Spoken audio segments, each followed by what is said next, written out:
Hello, everyone. Today's story is about a girl with no job, no friends, and no future until one phone call changes everything. Let's begin the story. A girl looks out of the window. She says it's a normal weekday morning and that she got up very early today.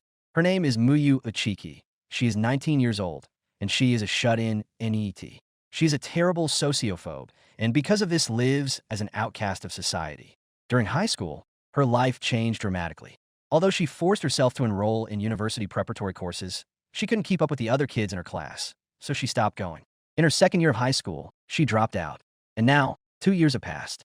That doesn't mean she's unhappy with the way things are, but she'll think about it after she finishes the game. Muyu announced aloud that there was an update to the quest in the game. Someone knocked on the door and called her name in a drawn-out voice. The person behind the door said they needed her help again and asked if she would help. Muyu turned around. Refusing, she said that today was the time to end this silly Groundhog Day. She sat down at her desk with her computer. The girl helps her aunt and her husband. They work at a bakery in Kamakura. She makes flyers for the monthly menu. The girl clicks on the Muyu-chan folder. She's an experienced computer user because she is good at it, as she is an otaku and does nothing else. At first, she just copied other people's work and templates, but then she was able to develop her own style.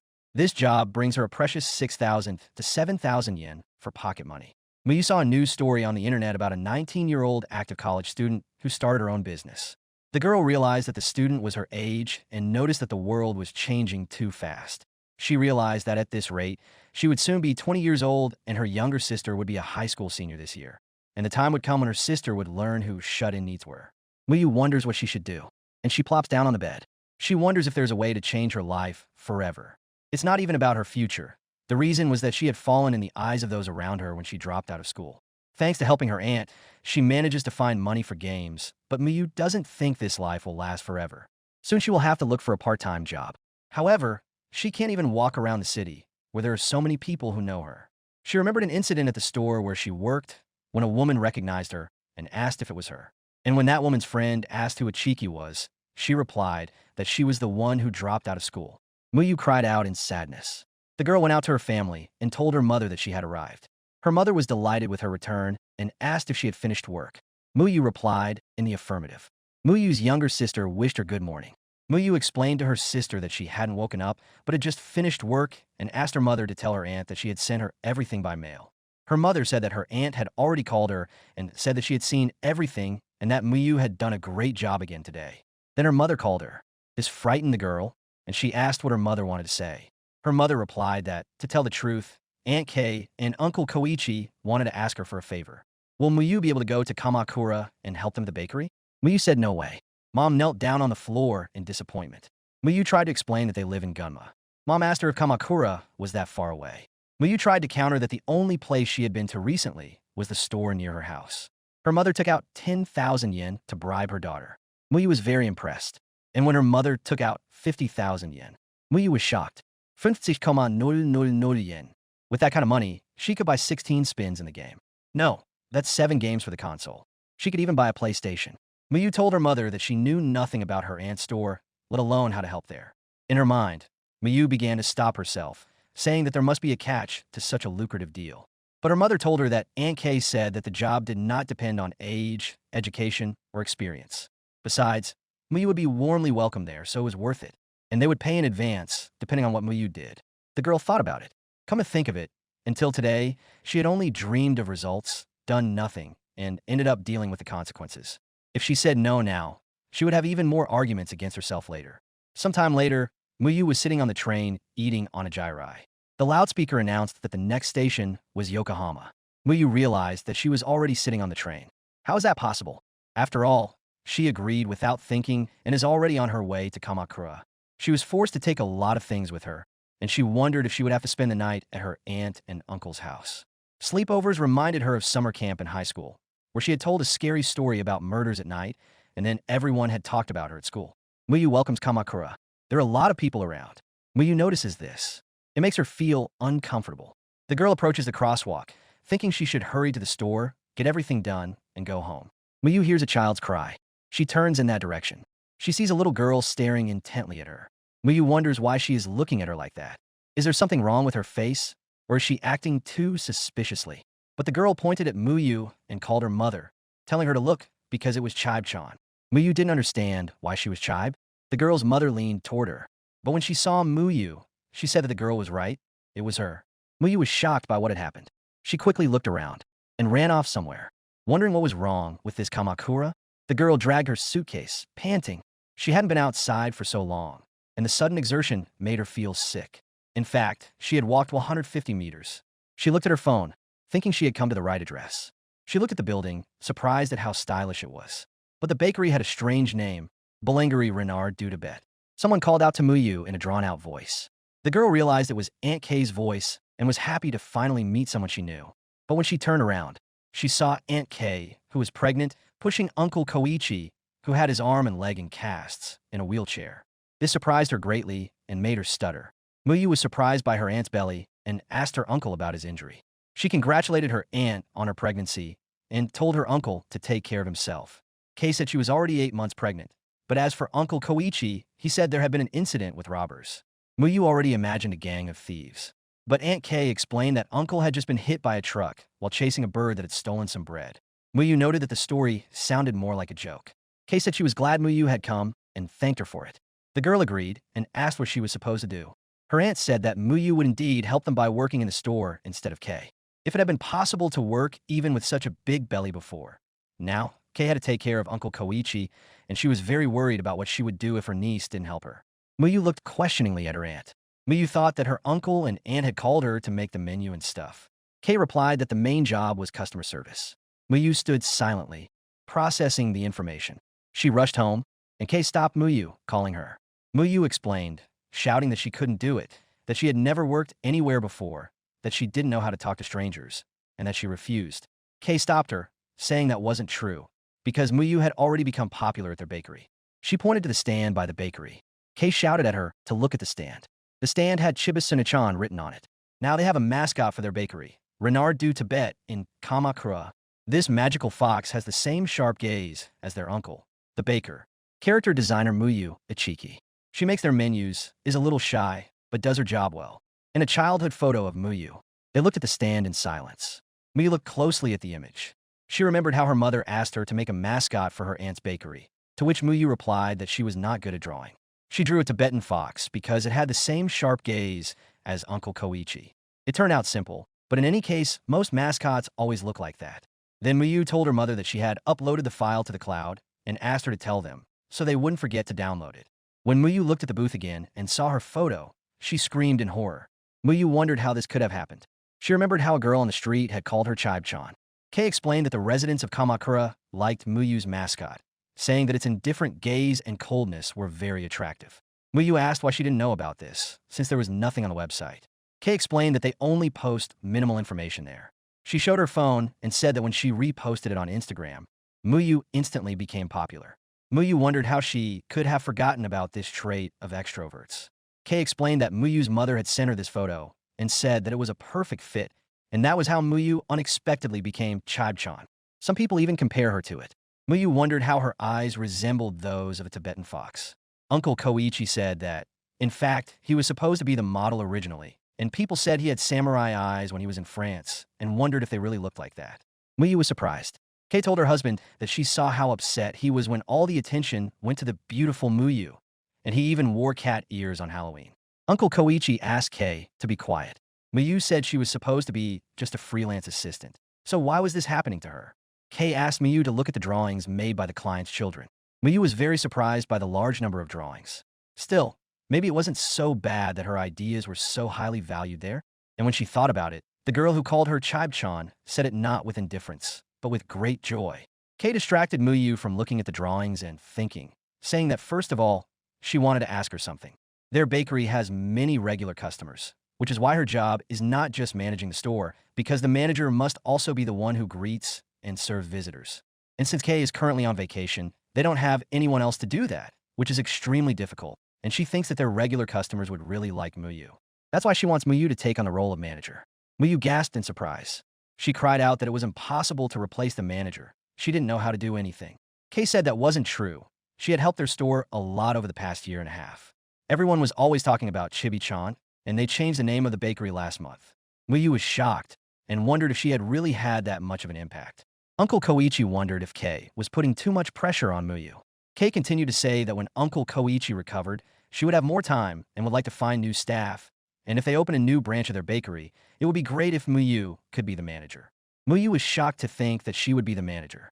Kei went on to say that when she looked at the menu Muyu had made for them, she felt like she was looking at their bakery. And when she thought about it, the girl could very well become the new director. Meanwhile, the words manager of the new branch, director, and her life plan flashed through Muyu's mind, and she felt that a bright future awaited her. Muyu called Annie and Uncle and said she would do it. Kei was delighted. Muyu went on to say that she would be the manager Aunt Kei wanted to see. No, she would even be the manager Aunt Kei could only dream of. Two girls were passing by and asked if it was Chibe-chan. Koichi confirmed that it was her. Muyu was embarrassed and asked them to wait because it wasn't what they might think. The next day, in the morning, the alarm on her phone rang. Muyu woke up wondering where she was. The girl remembered that she was at Aunt Kei's house. Because she now worked at the bakery, she had been deceived. She remembered how Kei had said that she wanted Muyu to start working as soon as possible. As they sat at the table, her aunt explained that there was a small house nearby that they used as a dormitory, and that the first thing they needed to do was figure out where Muyu would live because they couldn't possibly put her up in the storage room. As Muyu woke up and walked to the kitchen, she heard Uncle calling her. She gasped when she saw Uncle Koichi lying on the floor, asking her to help him and call Aunt Kei. After that, Koichi was lying on the sofa. Kei apologized to Muyu for the situation.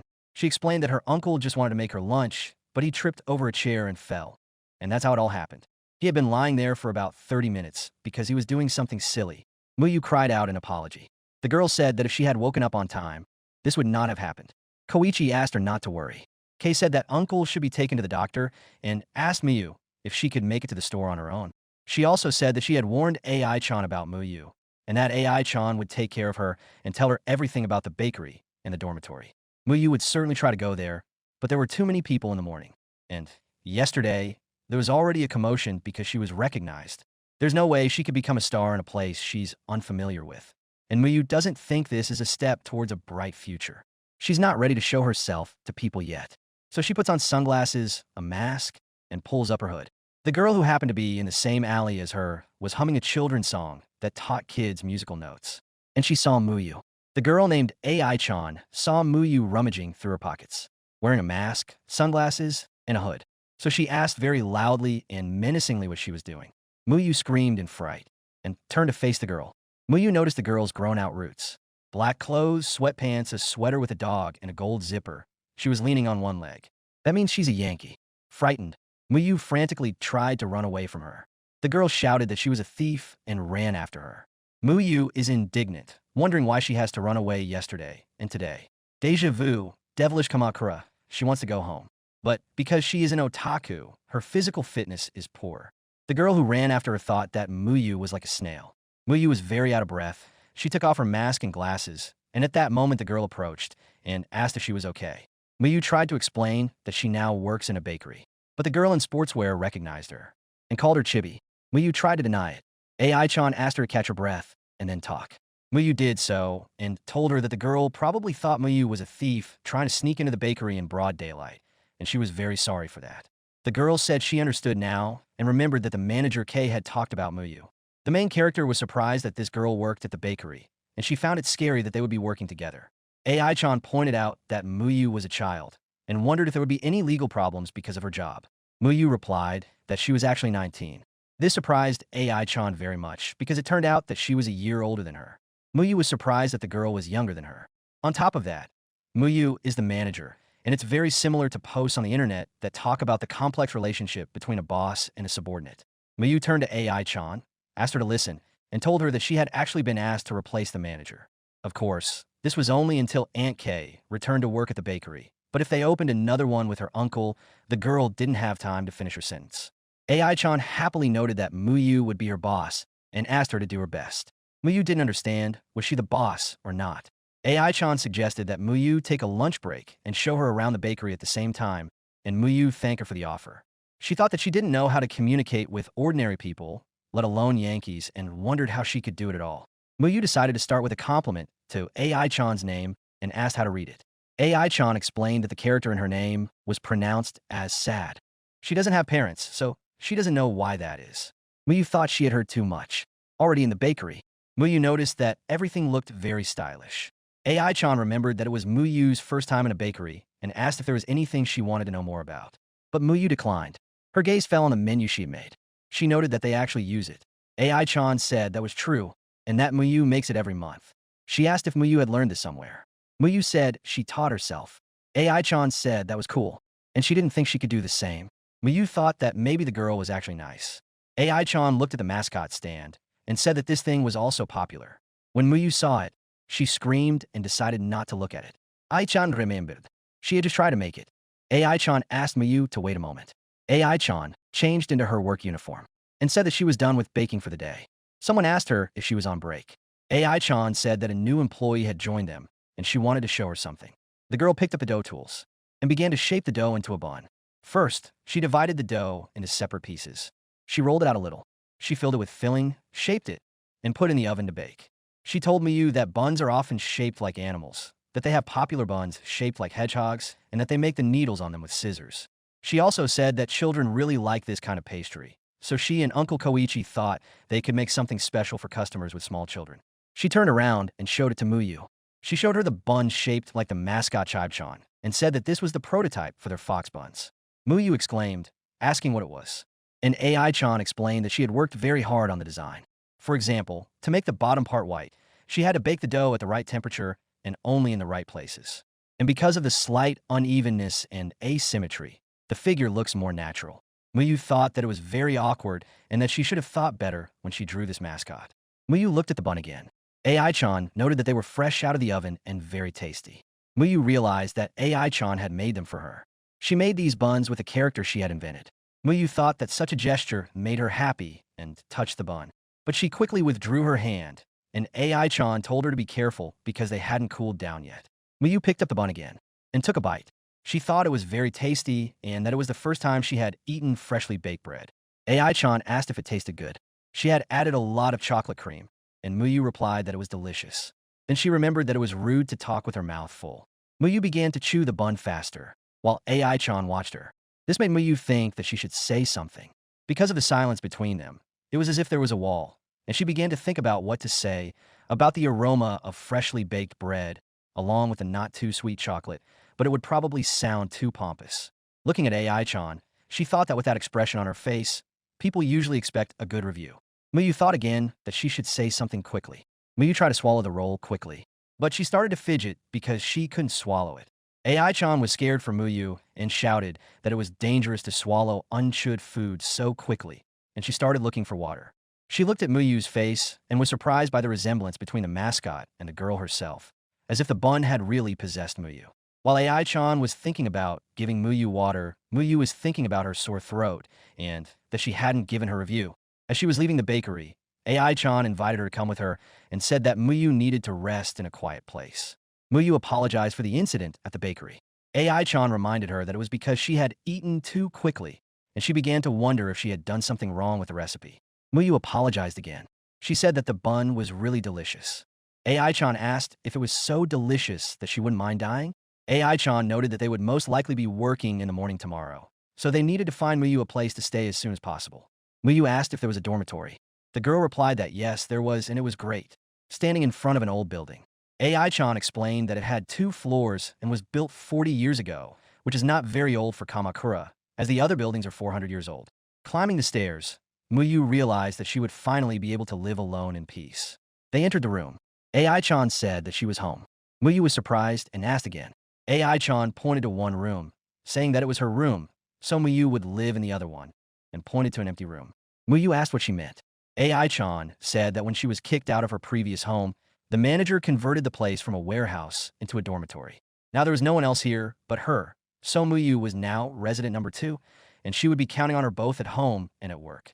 Muyu was shocked. She leaned on the stair railing. Several years had passed, and although it was scary at first, Muyu was now completely accustomed to her position as manager. She is now an entrepreneur and manages many bakeries. Recently, she flew abroad with her parents and younger sister for a trip together.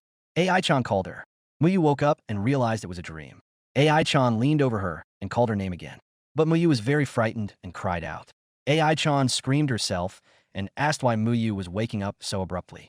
Muyu tried to figure out where she was. Then she remembered that she had checked into the dormitory yesterday. Muyu thought that there was no privacy here at all and that she wanted to return to her peaceful life. AI-chan said she was leaving. Muyu pointed out that it was only 4 in the morning, but the girl said that the workday at the bakery started early. They opened at 8:30 in the morning, so Muyu, as the substitute, had to make sure she wasn't late. The fact that AI-chan called Muyu that made her happy and amused her, even though Muyu said it. But she still shouldn't have agreed to such a position, since it was her first job. What should she do? Maybe if she asked, they would let her work as a dishwasher. But there was no such position at the bakery. Someone behind her told her that the bakery didn't open until 8:30 a.m., which scared her very much. The girl looked at her and asked if she was the one called Chibe-chan. The girl said that the new employee who was supposed to show up today was the manager's niece, and she would have liked to know this earlier. Muyu said that she herself had only found out about it on the appointed day. The girl introduced herself as Maruji Yayoi and asked to be called simply Yayoi. She also said that she was working part-time as a saleswoman at the bakery. Muyu would be scared at first, but she would support her, so she asked them to work well together. Muyu laughed nervously. She thought that Yayoi seemed kind and straightforward, and she was beaming. Yayoi suggested that they change into their uniforms right away, which surprised Muyu. The main character was surprisingly a little pleased with the appearance of the uniform. That's how she imagined it. Although she had been traumatized by uniforms since her school days, this one looked like cosplay, so maybe it wasn't so bad. Yayoi suggested leaving the pigtails that Muyu had braided. AI-chan entered the staff room and noticed that Muyu had finally woken up. Yayoi wished AI-chan good morning, and AI-chan told Muyu that she had to wear a red cap. Yayoi pointed out that the red cap was for the manager. Muyu asked again about the red cap. AI-chan explained that regular employees wear green caps in the bakery, while the manager wears a red one.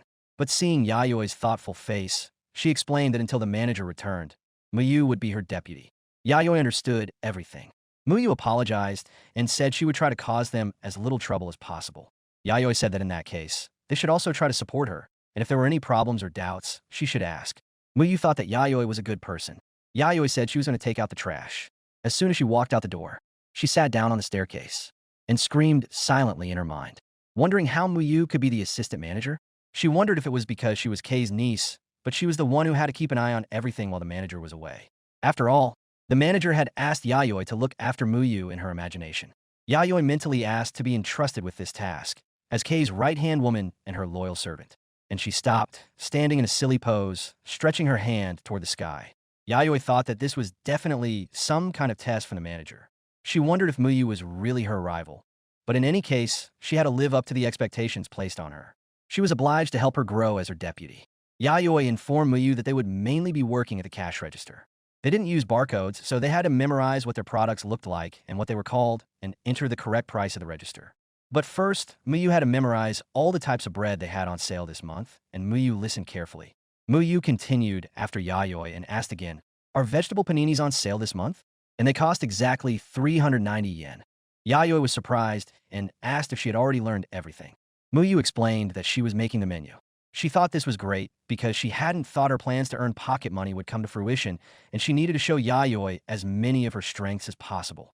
She began to list that the cream bun costs 160 yen, and the French bun she pointed to cost 280 yen. Yayoi thought that Muyu was trying to show her managerial skills. She told Muyu that her knowledge was impressive, even though it was her first day and she must be lost. Muyu was delighted with the compliment and thought that she had succeeded and needed to try harder. Yayoi announced that it was time to open the bakery. But Muyu was surprised. Wasn't she still in training? Yayoi greeted the guest. Muyu repeated after her, stumbling over her words. Yayoi encouraged Muyu, saying that she was just like a real manager. The guest said that they had a nice employee and asked if she was new. Muyu awkwardly said that she was the manager, and the guest asked if Kei had quit. But Muyu explained that she was the assistant manager. The guest remembered that the manager had gone on maternity leave.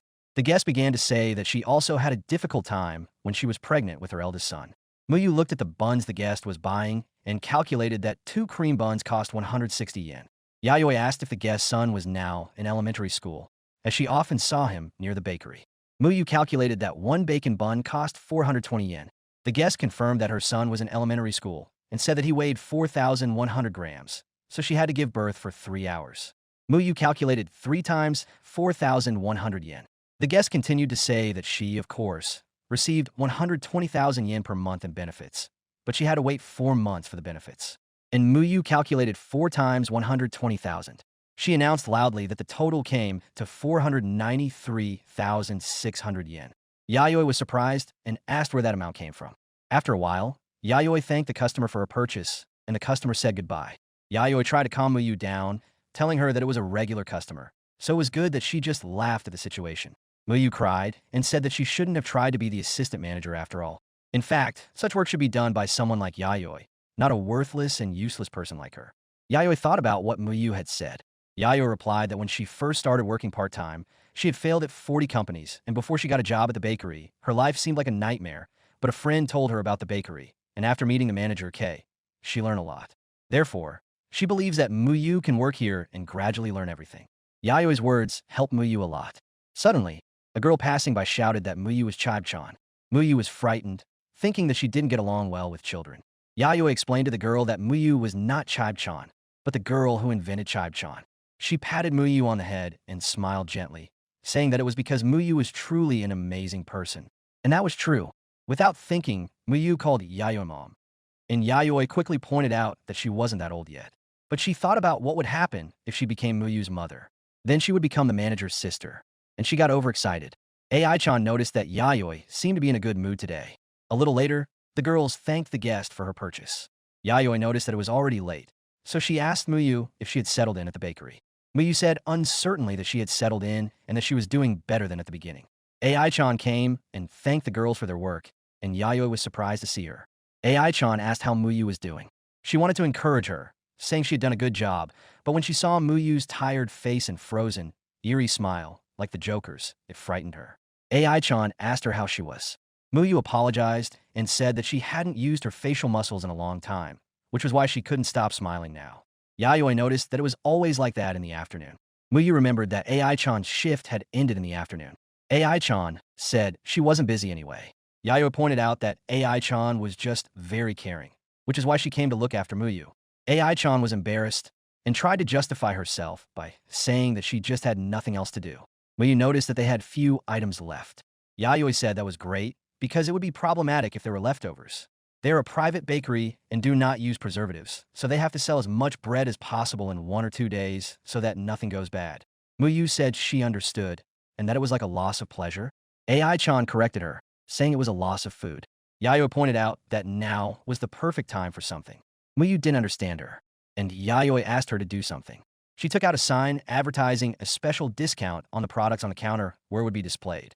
Muyu asked about the promotion, and Yayoi explained that only certain types of bread were included in the promotion at their bakery. She asked her to put it on a specific stand and say that these products were now discounted. Muyu approached the counter with the sign and thought that this promotion seemed to be quite popular. When she turned back to the customers, they were already looking in another direction. Muyu thought she had imagined it and put the sign down, but at that moment, the guests looked back in her direction. She announced that these items were now on sale. Suddenly, hands reached out behind her to grab the goods, which frightened her greatly. She felt like there was a murderous aura behind her, and when she looked at the counter, she was surprised to see that the shelves were completely empty, as if an entire wheat field had turned to ashes in an instant. And when she looked around, there was no one standing nearby. She thought it was scary, the human thirst for bread. No, it was what they called predatory instincts. Yayoi pulled her out of her thoughts and called her over, informing her that help was needed at the cash register. AI-chan said they had done a great job. Miyu said she was very scared, and Yayoi said they were lucky with the customers. Miyu looked at the shelf. She said there was still sliced bread there, and that there were a few loaves of bread left, and asked if that was a problem. AI-chan explained that it was fine, they would just use it up. Miyu asked again. Yayoi explained that on the last day of the expiration date, they make hot or fruit sandwiches out of it, and they turn French bread into French toast or croutons and put them on display the next day. Miyu now understood how it worked. Miyu thought about how to tell the girls that recycling was like they wanted to make some kind of character out of bread. But when the girls didn't understand, she awkwardly explained that it was a reference to the game Cookie Run. And recycling is like when ordinary things are turned into all kinds of cool stuff, like on the internet. AI-chan awkwardly agreed, and Yayoi said she didn't really understand it. Miyu imagined this conversation and felt in advance that it would kill the mood. She thought about how she was a master at ruining conversations and that it was better not to show her antisociality. Her ability to predict the future had never failed her. Yayoi looked at her, and it seemed to her that Miyu wanted to say something but change her mind. However, Miyu was still thinking about the fact that, on the one hand, the bread only had a 30% discount left, and she put herself in that place. On the other hand, 600 grams of bread for 500 yen, which would become fruit bread for 600 yen and then be placed in the main display window, made Yayoi think that it was second-rate bread. She also thought that at the very beginning, these products were the same. Looking at the promotional product again, she realized that they were the same as her. She awkwardly told Yayoi that she would do her best to reduce waste. Yayoi was surprised by her words and wondered if it was because she was the deputy manager that she could set such clear goals for the future and that Muyu was a business shark. Yayoi also noticed that it was already late. So they closed up, cleaned up, and called it a day. Back home, Muyu fell to the floor, saying that it was finally over. AI-chan told her that she had done a good job, but she noticed that she had bought a lot of bread products to take home. Muyu said she wanted to take as much as she could. She also thought she had taken care of that. She crawled to the futon, but her stomach growled loudly, which even scared AI-chan. Muyu turned away awkwardly, trying to make an excuse, saying that it was probably a May beetle flying by. AI-chan noticed that it was a beetle stomach. AI-chan asked her why she hadn't eaten anything during the break. But Muyu noticed that she was constantly nauseous because of her nerves. She decided to eat a savory bun, since it was more like a snack, and wished herself bon appetit. AI-chan took the bun from her hands and asked her to wait, because it needed to be heated up. Muyu asked if it needed to be heated in the microwave. AI-chan explained that this was not the case because all the moisture would come out of the bun and it would become dry, so it was better to wrap the bun in foil and put it in the oven. Muyu noted that it was just like with baked potatoes, and AI-chan explained that if you just put the bun in the heat, it would simply burn. Muyu looked in the oven and asked about the hot dog. But AI-chan explained that it was a sausage roll, which is a select sausage wrapped in sweet dough with butter. AI-chan added that you should use the sausage as a base, then either cut strips of dough and wrap them around it, or braid it as if you were making a pigtail. AI-chan also explained that if you wrap it properly in foil, the bun will not only stay moist, but it will also be nicely browned. Muyu thought that the bun was warm, and after it was reheated, it became very sticky and soft. It was like a sausage wrapped in a sleeping bag. Muyu was lying on the floor with a bun in her mouth, and AI-chan asked her to sit down and eat properly because it wasn't polite. Muyu said that next time she would fry the bun properly and eat it. AI-chan said that she would eat it during her break tomorrow. Muyu realized that even though she thought it was just leftovers, if you think about it, buns can be given a second life. And that was good. Remembering again that she associates herself with these leftovers, she encouraged herself, thinking that she would manage, but she didn't think she would make the bun her inner support and shed a tear. AI-chan asked why Muyu was crying.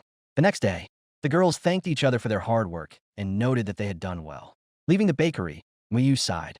Today was her third day at work. She had just finished her shift, and if she went home, she would just go to sleep anyway. So now that she was free from the chains of her internship, why not just take a walk around the city? Muyu searched for places on her phone and was very surprised. There is no anime store in Kamakura, let alone a large electronics store. Muyu said that couldn't be true. She had seen somewhere that AOT merchandise had already been released. She wanted to at least see the actual figures in person. She didn't want to just stare at pictures online. This upset her, but she thinks there are a couple of stores nearby in Fujisawa and Yokohama, only 30 minutes away by train, which is a relief. However, it's still not easy to get there. But this is Kamakura. She thought about the stereotype that 19-year-old girls like her, even college students, often go on solo trips. For starters, Kamakura is a major tourist destination. Knowledge of the city could help her in her work, and besides, she had already traveled alone for a whole 10 minutes. She decided to see how it would go. After a while, Muyu pressed herself against the wall of one of the buildings and realized she couldn't do it. This is Kamakura. There are too many people even on weekdays, and she completely underestimated that. Muyu told herself not to think that way, that if she gave up at the first opportunity, she would not grow as a person. She decided to consider it a tourist trip. She started looking at various attractions on her phone. Hodoka Hakuminga Shrine, the Bamboo Grove, Daibutsuaki, and Pigeon Sabure, and Raw Shirase Donburi. She was surprised and wanted to know what it was, but it looked delicious, so she decided to go there. As she walked, she smelled different aromas and thought about what she wanted to eat. She saw a curry bread shop. She noticed that it smelled delicious and thought she wanted to eat it, but she stopped. She stood abruptly behind a pillar and realized that she worked at another bakery, and someone might mistake her for a scout or someone else. Someone might recognize her face. The girl at the cash register saw Muyu behind the pole. She wondered if other people could see her too. She noted that Muyu looked scary, and that was true. A girl approached Muyu and asked if she was okay. She looked hungry. Muyu looked at the girl, who had pigtails with flower hair ties, manicure, bracelets, a skirt, and I realized that this girl was a Jairu. That is, a girl who stands out for her frivolous behavior, positive thinking, love of bright, fashionable clothes, and unique ideas about beauty ideals. This girl also has fair skin. The girl leans slightly toward Muyu, commenting aloud on something about Muyu's face. The main character thought that she didn't get along with Jairu. Then, realizing that the girl might know her, she saw a bakery mascot keychain on her bag and thought that she was one of the customers. The girl called her Chibe-chan, but Muyu said that wasn't what she meant. The girl asked what Muyu was doing in such a place. But without waiting for an answer, she assumed it was a secret visit. She wanted to eat the curry bread, but since she was the bakery's mascot, it was difficult to buy. Muyu thought that everything the girl was saying was wrong, but then realized that it was true and thought that the girl was reading her mind. Jairu waved her hand at Muyu and said that she would buy her the curry bread herself. Muyu tried to stop her, but couldn't. Jairu remarked aloud that the bun was amazing, the cheese was very stretchy and looked very tasty, asking Muyu the same question. The main character thought that it was because the bun was freshly baked and very crispy. Then, looking at the bun, she thought about the curry spices and noted the corresponding aroma. And if you think about it, in middle and high school, she went straight home after class, and this is the first time she has eaten while walking. But she also tried to understand what the situation was. Most likely, a senior had treated her to curry bread. Jairu asked Muyu why she had come here after all, because it was impossible that she had come just for the bread. Muyu wanted to say something, but Jairu interrupted her again. She decided that she understood everything. Chibe-chan had always been the bakery's mascot, but in fact, it was her first time in Kamakura. Muyu asked Jairu not to call her Chibe-chan and said that she wasn't a mascot. This piqued Jairu's interest, and she agreed to Muyu's request. Jairu told Muyu that she would show her around the area. This surprised Muyu very much, and she didn't have time to react, as Jairu grabbed her hand and led her away, saying that they were going on a gastronomic journey and would try all the food shops they could find, then go for something sweet after something spicy. She was delighted at the idea of ice cream. Muyu thought about the stereotype that everything Jairu was talking about was an afterparty, but that wasn't the case. She also thought that dealing with regular customers was also part of a manager's job, and that Muyu's responsibilities as the acting manager included walking with Jairu. The girl took pictures with Muyu, standing by the ice cream stand, with a bowl of shiresu while eating, even when Muyu was almost carried away by a bird, which surprised Jairu very much. She took pictures at the playground with the characters' faces cut out, and she also took photos from the back, which embarrassed Muyu. Jairu asked if Muyu only knew one pose for taking pictures with 2 fingers up. Muyu apologized, saying that it was the only one she knew. But Jairu said it was okay, it still looked cute. Muyu saw herself reflected in Jairu and realized how they looked from the outside, which was a huge genetic injustice. Long legs, as expected of Jairu, just one of her legs could be the same length as half of Muyu. She didn't even want to compare them. If Muyu looked like her, then she could have had a wonderful teenage life. She also thought that Jairu was a good person, just like AI-chan, because she was the same age as Jairu. Muyu saw a vending machine with keychains and thought that it might have the Aotita keychain she was looking for. But the forum said that they were all sold out. She wondered if maybe they had reopened the vending machines because of the tourists. Jairu noticed Muyu's interest and asked her what was going on. But Muyu waved her off and thought that she had come too close to revealing her otaku side to Jairu. But the girl noticed the vending machine and told Muyu to look, it was Aotita, and there were still a couple left, maybe because it was a tourist spot. Muyu asked in surprise how Jairu knew about this too. Jairu laughed awkwardly and agreed, saying that it might seem like it didn't suit her. Muyu was excited. She said that there were only 6 characters left in the vending machine, and she needed to get it. They knocked out 6 characters. Jairu saw that they had gotten a lot of duplicates, but Muyu said that since they were just minor characters, it was okay to have a lot of them. She took one of the keychains and handed it to Jairu. She said that it was definitely a duplicate, but if she liked Aotita. But Muyu stopped herself, asking Jairu aloud, because just knowing about it doesn't mean she likes it, right? And she began to apologize. But Jairu cut her off, thanking her for the keychain. After a while, Jairu said goodbye and asked Muyu if she had fun today. She suggested they hang out again.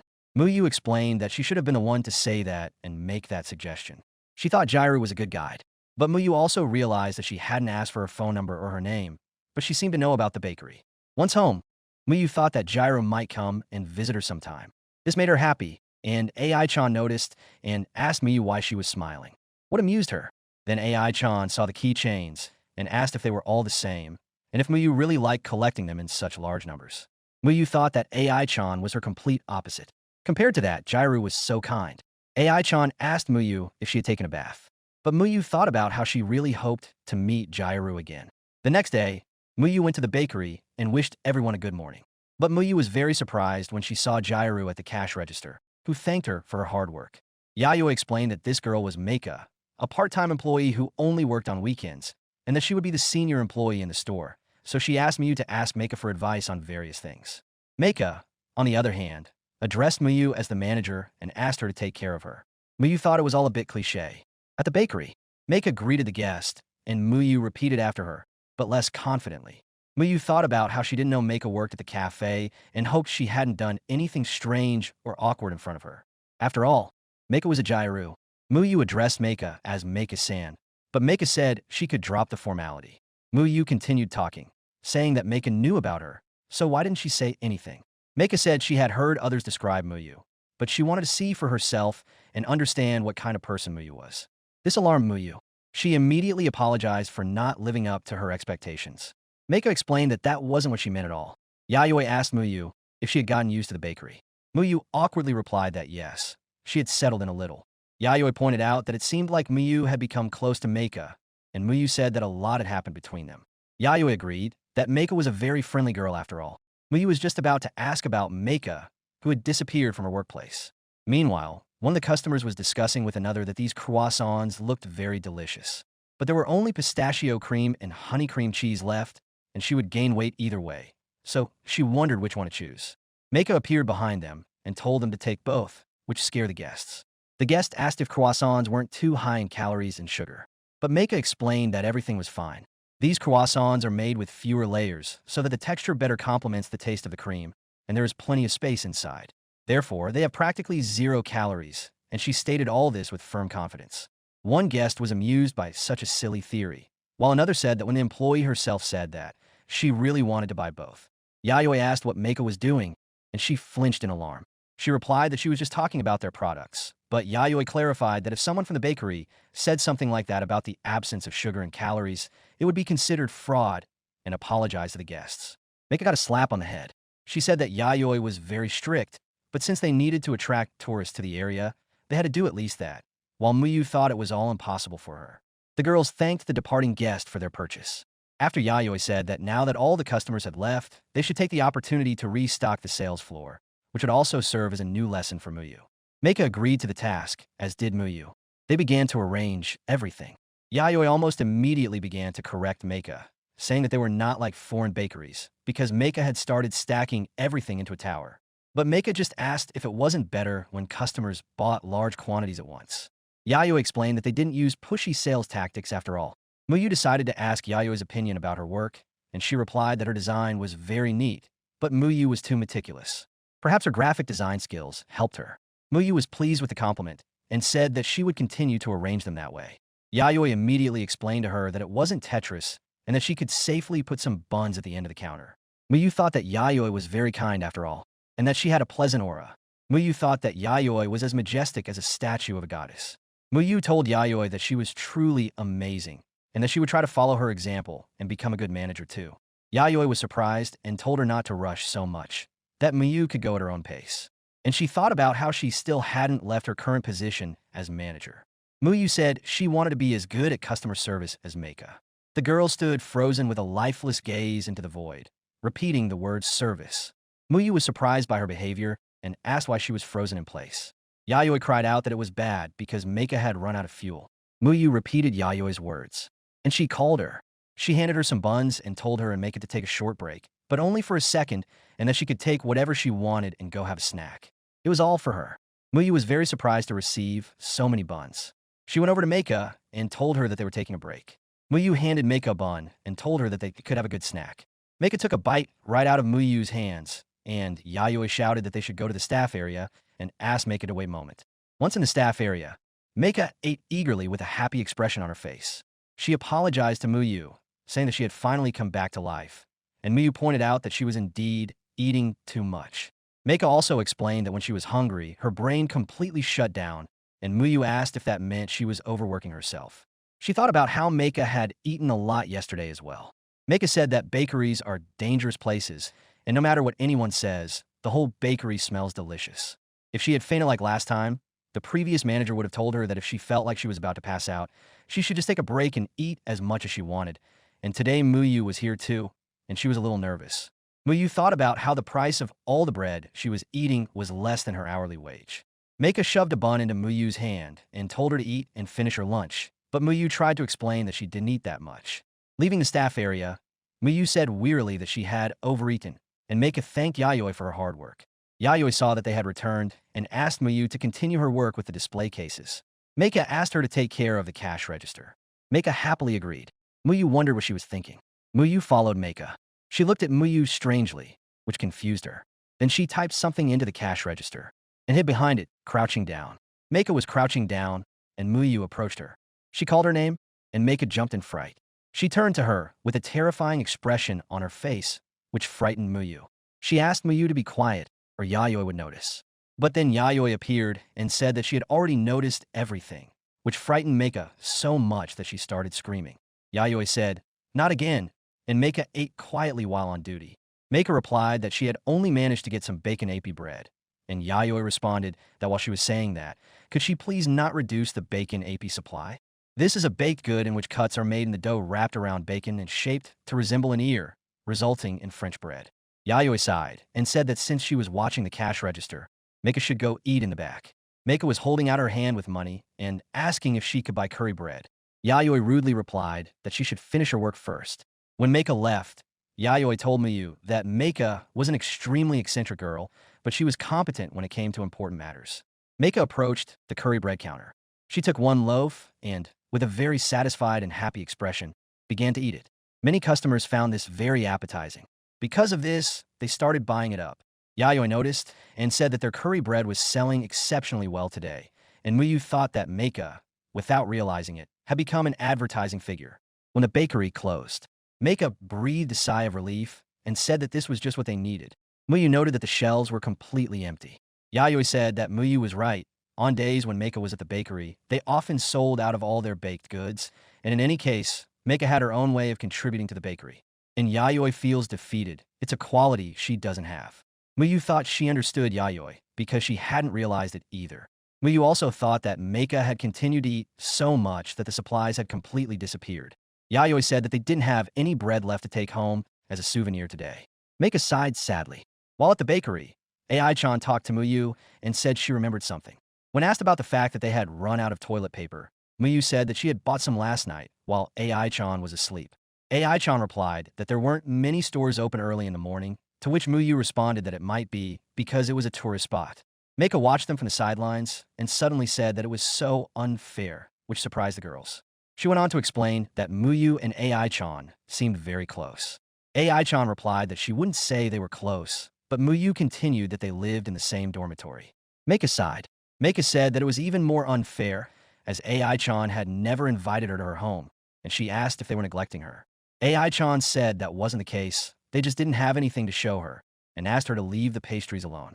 Meika said she had an idea and suggested they finally celebrate Miyu's housewarming. She also asked Miyu if AI-chan was on her lunch break, and if Miyu was on the same shift as Meika, then when they finished work, they could go to the party. Miyu said that they really didn't have anything interesting.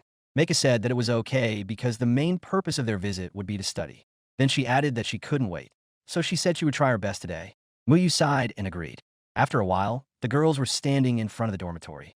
Meika asked again if this was the right place. As she climbed the stairs, Meika asked the girls if the stairs would hold, if they would collapse, if they would break if she stepped on them. AI-chan said that if she was going to complain, she might as well go home. Miyu thought that she still couldn't believe that Meika had come to visit them. If she remembered correctly, they were both 17 years old, and she was a 19-year-old otaku who hadn't finished her last year of school. Miyu believes that hanging out with young people could be a great chance to rekindle her nostalgia for her younger years. Meika noticed that the dormitory was quite old-fashioned. Upon entering, she noticed how clean it was. And looking around, she noticed that it had a Japanese retro-modern atmosphere with very strong architecture. AI-chan said bluntly that no, it was just a place to escape from her family. Miyu was surprised by this statement and asked if it was true that people ran away from home to come here. Meika continued walking around their living quarters, looked at the kitchen, and said that it was very spacious. And the toilet, well, it's just a toilet. After that, the girls saw AI-chan's room, which was very similar to AI-chan spiritually. Meika decided to look at Miyu's room, but was surprised to see that there was nothing in it at all. AI-chan said that now that she thought about it, the room really hadn't changed since she arrived. Muyu tried to justify herself and said that she had brought a few things from her home in Gunma. So she opened the box, but the girl saw only a pile of video games and said that they were just games, and Muyu was proud of herself for making her family send only the most necessary items. Muyu tried to explain to Meika that these were very valuable things, but Meika countered that, apart from that, there was not a single piece of furniture in her room, as if no one else lived in this room at all. Meika appealed to God, saying that even though she had brought a bunch of things for the housewarming, there wasn't even a table to eat at in the room. Yayoi asked them what was going on. She could hear Meika's complaints even from outside. Meika was delighted to see her. She said she remembered that Yayoi had a driver's license and suggested taking her car to go to the hardware store for furniture. This conversation stumped Muyu. Muyu tried to change the situation by saying that it was already evening and suggested they finish their business for the day. Meika said that since the four of them had finally gotten together, they should hang out together. AI-chan asked if she should go with them. In the end, the four of them went together. Meika began to explain that Kamakura was certainly a beautiful city and all that, but it was geared towards tourism and there wasn't a single large furniture store there. She suggested going to Fujisawa instead. Standing at the entrance to the store, she was delighted that they had arrived and encouraged the others to finally go ahead and buy furniture for Muyu's new life. The main character tried to gently explain that she didn't have any money, but Yayoi told her that couldn't be true.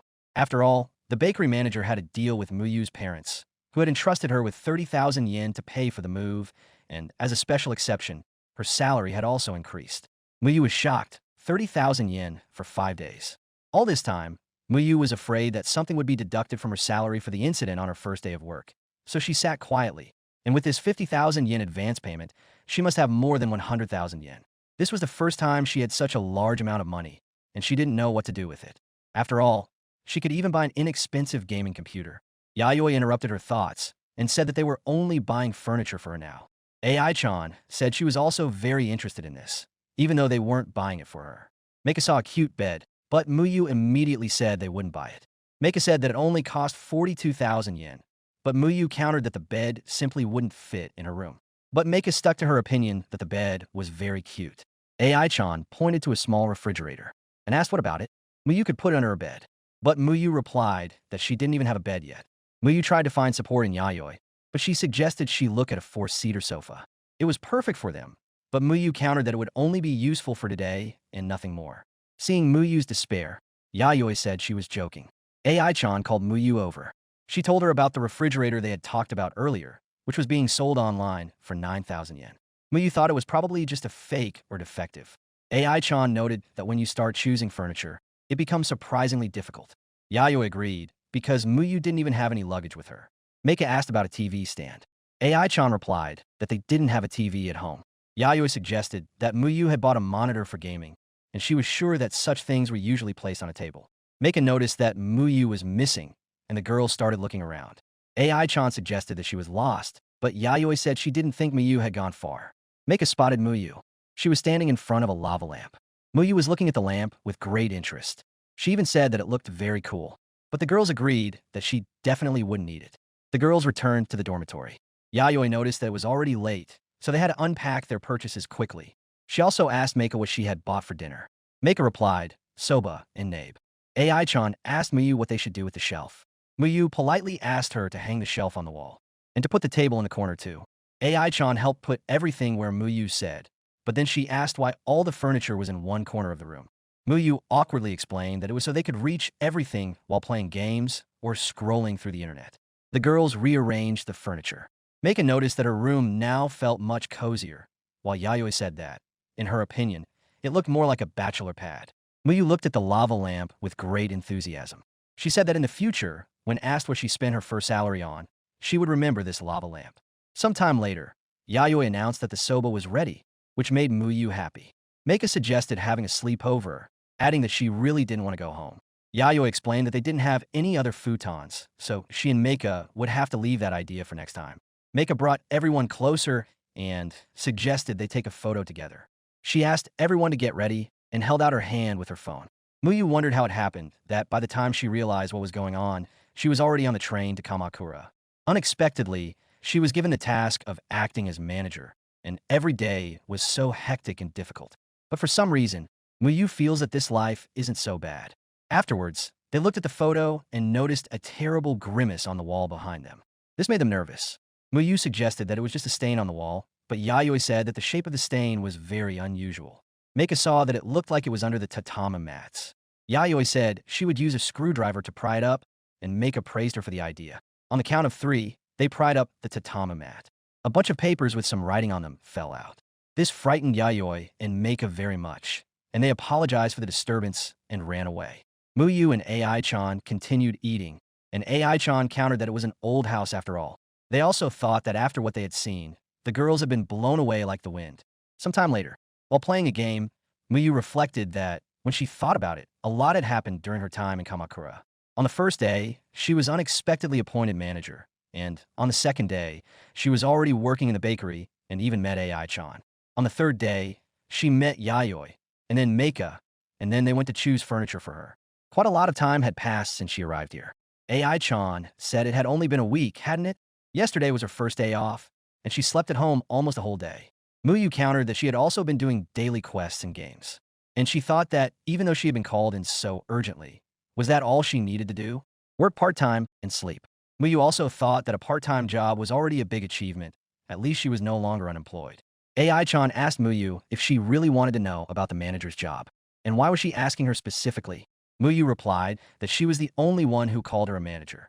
Ai-chan said she didn't understand anything about management, so it would be better to ask Yayoi about it. Although Aunt Kei had directly appointed her to this position, Ai-chan was sure that Kei had said something important before she joined them. Muyu tried to remember her aunt's words, and the next day, Muyu stood with great determination. Yayoi even asked her what was wrong, and she noticed that she was now wearing a manager's armband. Yayoi was convinced that something had definitely happened. Muyu clarified that it was her personal symbol of fulfilling her personal management duties. Muyu immediately greeted the guests as they entered. One of the girls noticed that Chibe-chan was very motivated today. Muyu got nervous and started thinking that this was one of the regular visitors, a student from the school next to the bakery. If she remembered correctly, the girls were somehow connected to the fashion industry. The girl on the right was named Yuko. She was bold, used a lot of makeup, and was a little creepy. The girl on the left was most likely Mimirin. She was energetic and loved coffee. Muyu wondered if it was normal for an ordinary bakery employee to have to analyze customers. Muyu immediately complimented the girls, saying that they were both dressed very nicely. Mimirin asked if Muyu could feel their vibe. After all, they were wearing Zoo Elements brand clothes. Did Muyu know about that? Yuko started saying that Mamori always managed to find Jiraike clothes, even in cheap stores. Mamori replied that it was just her princess style. Muyu thought that somehow, miraculously, she had managed to have a normal conversation with them. After all, the girl on her left was not called Mimirin, but Mamori. Muyu was glad she hadn't messed anything up. Mamori asked if Meika was working today, but Yayoi said that she was a high school student, so she only worked on weekends. Mamori understood and said that she had been to the store they had talked about the other day and was going to tell them about it. Muyu thought that she shouldn't compare herself to a ghost, and she told herself not to compete with her and to let her strengths shine through. Muyu looked at the guests and thought that, for example, this guest, a woman, was definitely one of their regular customers, a responsive mother, and she had a daughter in elementary school. And that annoying child she had met several times, she was persistent, very difficult to deal with, a really strong child. Muyu thought that she had only been working for about 4 to 5 days, but she was already getting used to it, things like remembering customers' faces and chatting with them, which was similar to talking with her neighbors.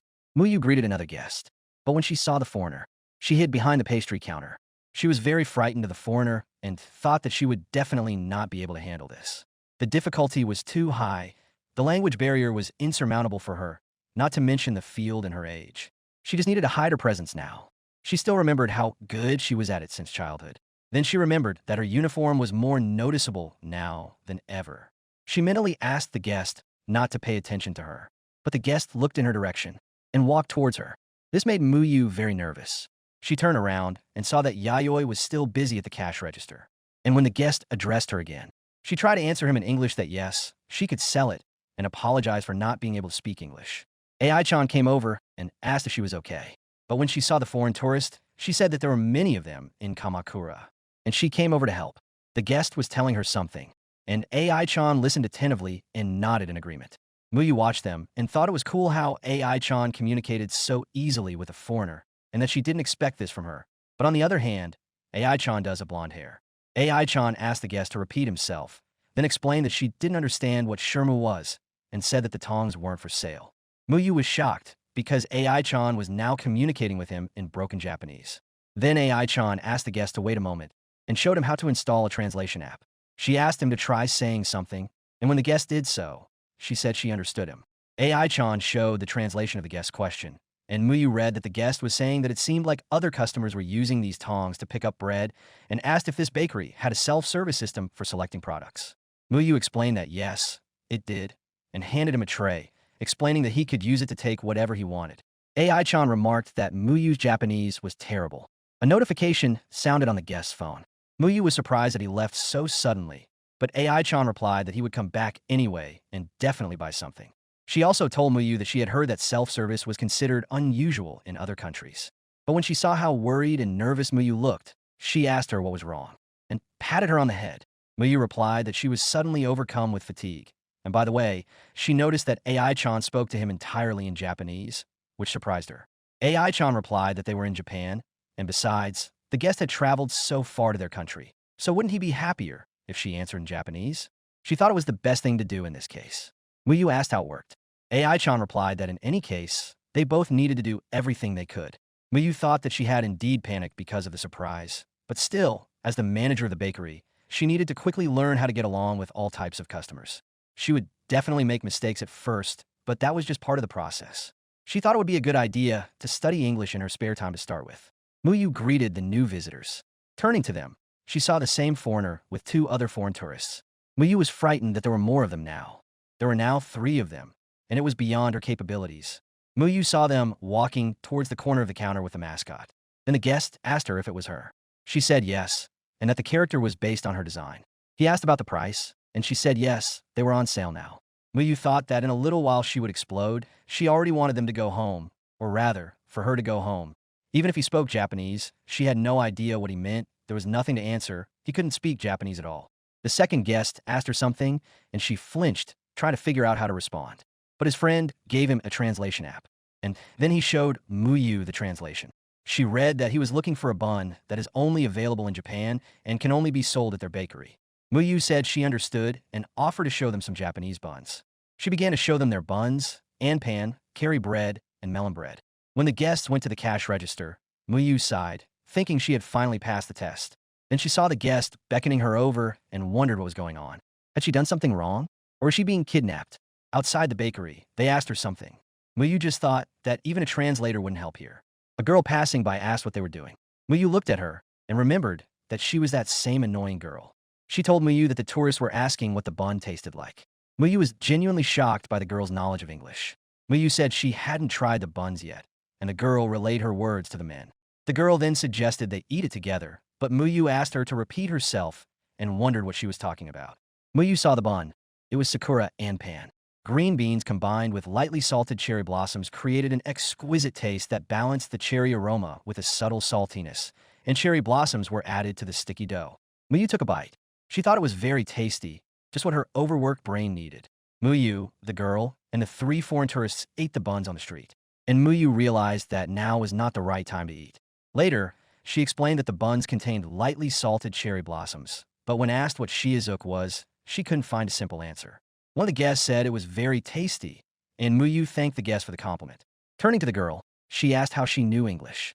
The girl replied that she was studying at an English school. The girl told the guest that Chibe-chan was a very important person at the bakery, and Muyu asked what the girl had told them. The girl replied that she had told them that she was the boss. Muyu wondered if the guests had really understood everything. One of the guests said it was very cute and gave her a thumbs up. This shocked Muyu. She thought that they were talking about her on an international level. The girl heard her mother calling her and ran away, and Muyu was worried that she would leave her alone. When the guest addressed Muyu again, she was frightened and couldn't understand him. The guest showed her something on his phone, and Muyu, not understanding what he was talking about, simply agreed with him. The guests left, and Muyu thought that she should just keep it all a secret. She returned to the bakery, and Yayoi asked her how it went and if she was okay. Muyu honestly replied that she was exhausted and had had enough for the day. Yayoi was very surprised by this and said that it wasn't even noon yet. Muyu started to fall right in front of them, and Yayoi called out to her in concern. After that, they threw away the bandana with the word manager on it. A little while later, they found something, and Yayoi said that it looked like the foreign tourists who had visited the other day had shown their bakery in their video. AI-chan asked when he had time to visit again. Muyu said she had a bad feeling about it. In the video, a foreigner talked about how he visited a Japanese bakery in Kamakura today. A little girl in the shop recommended Sakura and Pantam. Another younger visitor told him that he was actually talking to the manager. Noted that the little girl spoke English very well. The foreigner also said in the video that it was a wonderful encounter with a lovely girl who has been working at the bakery since she was young. In addition, she kindly allowed him to film her. Yayoi called Miyu, who heard this and screamed in horror. At that moment, a notification popped up on the laptop, which surprised Yayoi. The notification was an invitation to a bread festival, and the attachment contained a detailed list of rules for participating bakeries. To be continued. Thanks for watching. Write your feedback in the comments. If you like the story, please like and subscribe. See you soon.